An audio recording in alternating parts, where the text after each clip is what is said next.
Hello, everybody. Scott Golden here with the SmackDown report for the 30th of October 2021.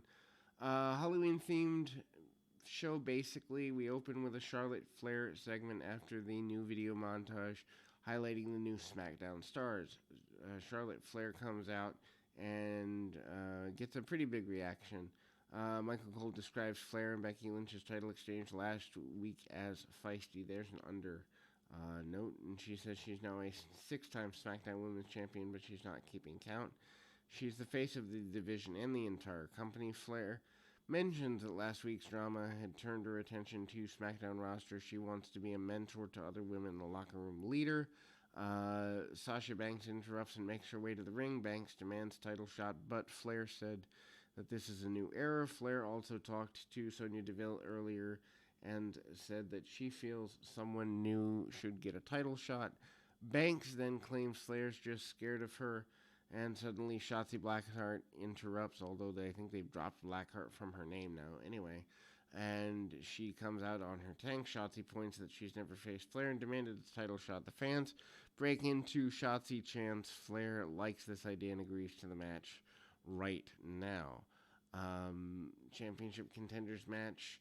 Charlotte Flair defeats Shotzi Blackheart. Why they call these championship contender matches, I hate that, in both major promotions right now. Anyway, they go 11 and a half minutes. They have a decent match. Fans are into Shotzi throughout. I think she's got something, and they're firmly behind her. They turn things into Shotzi almost going heelish and have her attack Banks. Banks stayed at ringside and cheers on Shotzi throughout. Flair has an early advantage. Shotzi gets a sunset flip. Flair hits a big boot, but Shotzi avoids the Matrix style move from Flair. Fans break into a loud Shotzi chant. Flair then fights back, and Shotzi receives a springboard Rana off the second rope for near fall. Fans pop and break into a second Shotzi chant, which is pretty cool. Shotzi climbs the second turnbuckle. Flair yanks her off. Flair then slows the pace down, but Shotzi gets a small package for near fall. Shotzi chant again. Shotzi climbs to the top, but Flair rolls out of the ring. Shotzi then goes for a suicide dive. Flair cuts her off. Flair mocks Banks at ringside. Shotzi takes advantage and hits a scary-looking suicide dive. Shotzi barely hits Flair, but manages to look okay post the angle. Back from the break, Flair goes for moonsault, but Shotzi recovers. Flair is standing on the top rope. Shotzi leaps up and hits a Rana for a close near fall. Flair recovers and then rocks Shotzi with a boot off the apron. Flair then goes for a figure four leg lock, but Shotzi uses a small package for a near fall. She avoids a boot and hits a tiger suplex for another 2 count. Fans break into a Shotzi chant, and there we go. Flair and Banks starts arguing with each other. Shotzi then runs at Flair, but moves again and almost hits Banks. And Banks and Shotzi have a brief stare down before Flair hits natural selection for the win.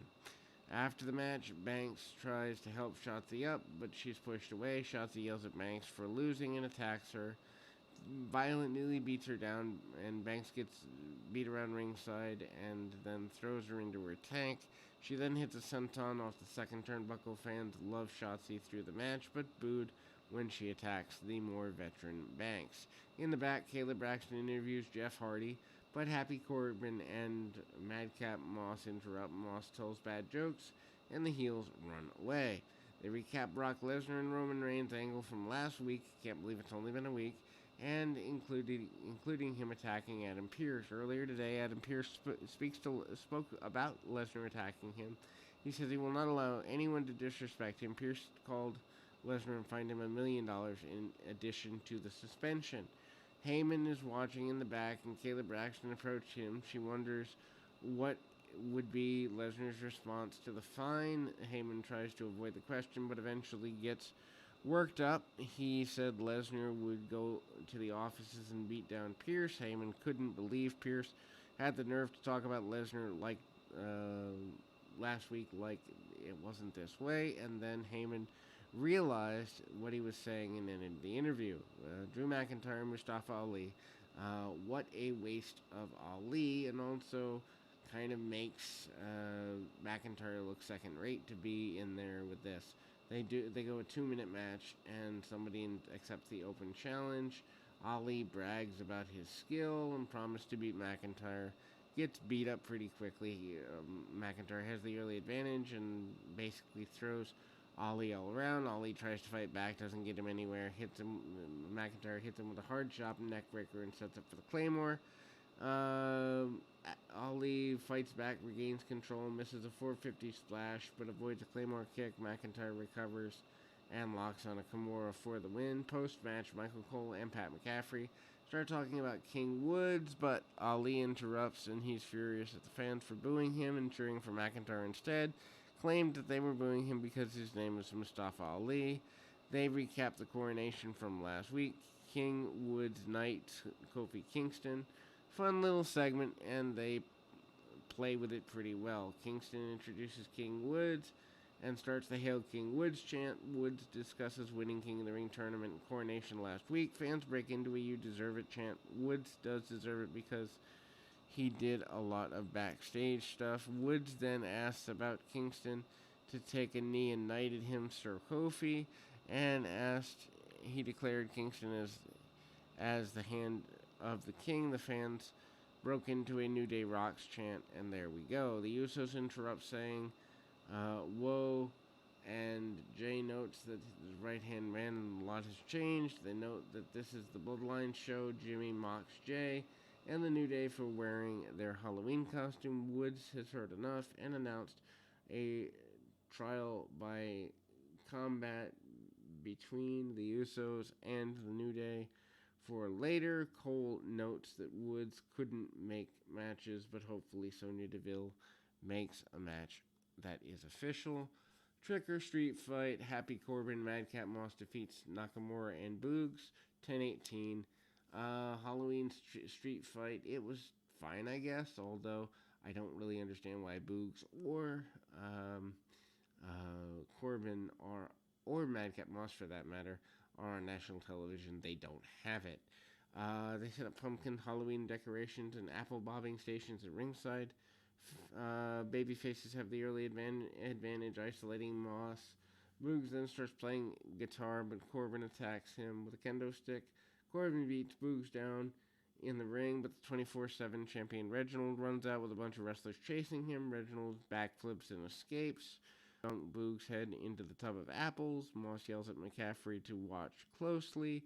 Boogs reveals and dunks Moss with Nakamura's help. Boogs, Nakamura, and McCaffrey are all bobbing for apples. Back from the break, the heels were firmly in control. The fans break into a loud "We want pumpkins" chant. Corbin then grabs a bunch of candy, but Nakamura kicks Corbin, and the candy goes flying into the crowd. Corbin then teases using a pumpkin, but put it down, and the fans erupted into boos. The heels beat down Nakamura until Boogs fires back and hits Corbin and Moss with a series of pumpkins and decorations. Boogs then runs wild, and Nakamura beats the heels with a kendo stick. Nakamura then goes for the Kinshasa, but Moss put a pumpkin on his head. Nakamura and Corbin fight around ringside and over the barricade into the ring. Boogs then climbs over the top rope, but two guys in Halloween costume attacks Boogs. Moss takes advantage and scores the win. After the match, masked guys take off their masks, revealing Carrillo and Garza. Who really cares? Shayna Baszler defeats Naomi 113, revolving around Sonya Deville's heel referee screwing over Naomi. Naomi and Baszler are in the ring, but there's no referee. Baszler then screams for a referee. Sonya Deville walks out. Deville notes the referee is injured last week by Brock Lesnar. Deville announces that she's the referee for the match, puts on a referee's shirt. Naomi catches Baszler with a Rana and ends up on the apron. Deville distracts her. Naomi recovers, catches Baszler with a kick to the head. Naomi then attempts a springboard into the ring, but slips and fell into the ring instead. She then recovers and catches Baszler with an enziguri. Naomi then had the match won, but DeVille didn't make the count. Baszler reverses and DeVille makes fast count. Yeah, okay. After the match, Naomi gets in DeVille's face, but Baszler locks in the Coquina clutch. Kayla Braxton interviews New Day behind the curtain. King Woods promises New Day would defeat the Usos later. In the back, Megan interviews Naomi. Naomi challenges DeVille to a match if she ever gave up the corporate end of it. She'd want a rematch with Baszler. And then we go to the non-title match. New Day defeats the Usos 10-20. They have a good fast-paced match, as were their previous matches over the last several years. King Woods avoids Jay and nails him with a forearm for near fall. Jimmy makes a blind tag, and the Usos gain early control. Jimmy sends his opponent into the corner, and then I will return in 2 shakes of a lamb's tail. Jimmy and Kingston going basically into a chop battle isn't a big surprise to virtually anybody, but it is what it is. Anyway, so we kind of go into kind of getting a little rocked there, and they go for the trust fall dive and go, but the Usos catch him and throw him over the barricade into the timekeeper's table. Back to the break, Usos are in control. Kingston fights back, hits a standing double foot stop. Woods gets a tag, runs wild, catches Jimmy with a side Russian leg sweep, and then Jimmy fights back after a series of strikes. Jay catches Woods with a pop-up neck breaker for near fall. Woods and Jay go for striking battle. Jimmy then hits a pop-up Samoan drop for near fall. Usos follow up with a double super kick, another near fall for them, and then they go into the double splash. Woods pulls Jay out, allowing Kingston to get knees up, and Jimmy recovers and hits a super kick on Kingston. Woods makes blind tag and rolls Jimmy up for the win, and the 2/3 of New Day celebrates. Honestly, this isn't a bad show comparatively to what it has been, but at the same time, there's no way this is a network quality show unless standards for wrestling have fallen in general.